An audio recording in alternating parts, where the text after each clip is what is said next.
falling off my roof. And my heels.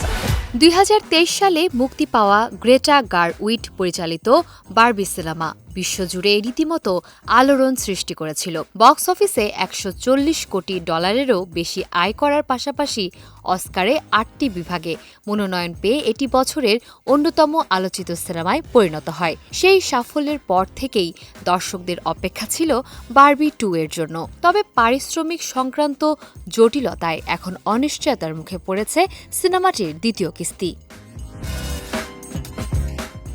সম্প্রতি the new York টাইমসের এক প্রতিবেদনে জানানো হয়েছে, কেইন চরিত্রে অভিনয় করা রায়ান গসলিং দ্বিতীয় পর্বে অভিনয়ের জন্য $20 মিলিয়ন পারিশ্রমিক দাবি করেছেন। অন্যদিকে বারবি চরিত্রের অভিনেত্রী মার্গো রুবি পারিশ্রমিক বৃদ্ধির পাশাপাশি সিনেমার মুনাফার একটি অংশও দাবি করেছেন। তবে প্রযোজনা প্রতিষ্ঠান ওয়ার্নার ব্রাদার্স ডিসকভারির প্রধান নির্বাহী ডেভিড জাসলাভ এই শর্তে এখনও সম্মতি দেননি।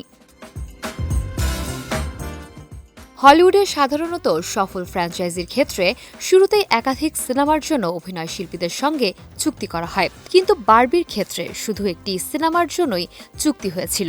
ফলে দ্বিতীয় কিস্তির জন্য নতুন করে পারিশ্রমিক নিয়ে আলোচনা করতে হচ্ছে, যা পুরো প্রকল্পকে জটিল করে তুলেছে।